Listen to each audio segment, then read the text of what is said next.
Chris Abate asks, what is best in life? I'll tell you what, Chris.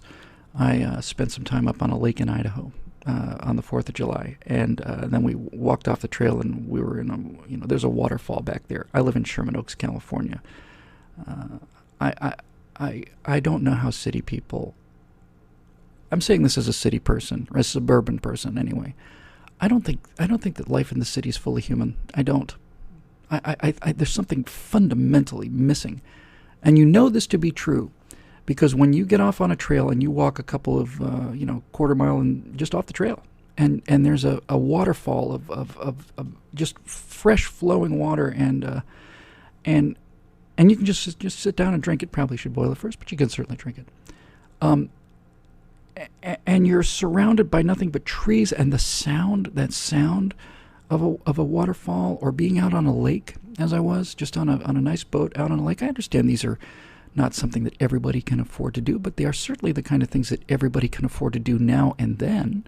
It doesn't cost an arm and a leg to drive up to some place like this every 4 or 5 years. See, this is a great thing about America.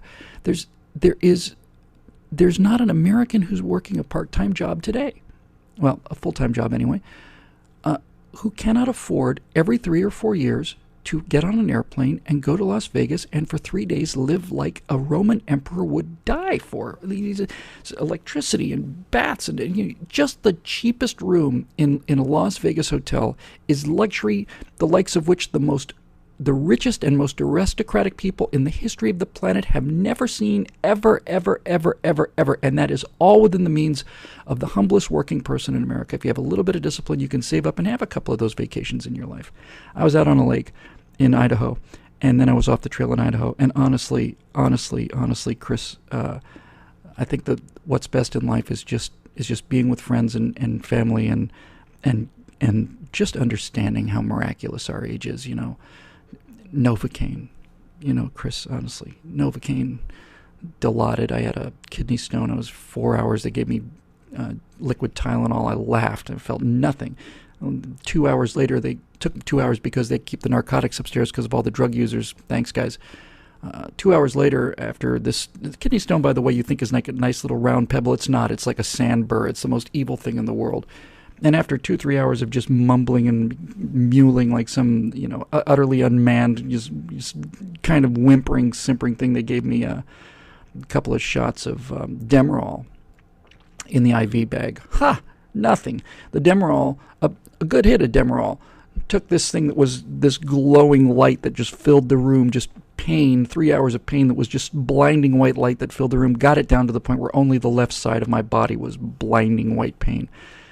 And then finally, after 4.5 hours, they finally came in and said, "Okay, we got something for you." I said, "What?" And by now I can barely speak. And they said, "It's you're gonna like this. It's called Dilaudid."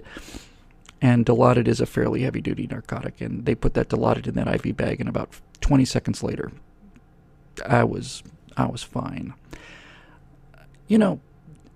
To live in a world like that, air travel, I never get over it. I don't think I've ever flown. I've flown hundreds of times commercial. I don't think I've ever flown, maybe once, where I didn't have a window seat.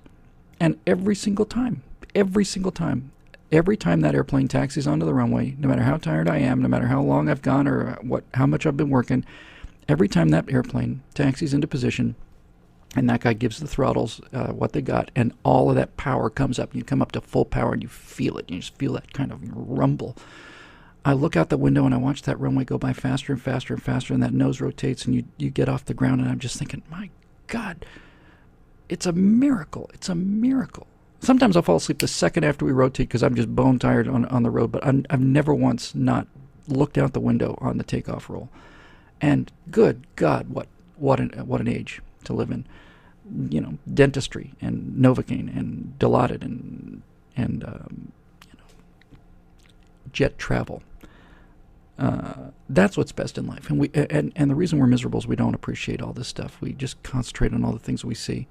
But anyway, that's what I think. That's what I think we do. Parenthetically, also, what's best in life, Chris, is to hear the lamentation of the enemy's women and the gnashing of their teeth and watching their villages burn. But I'm a little old school like that.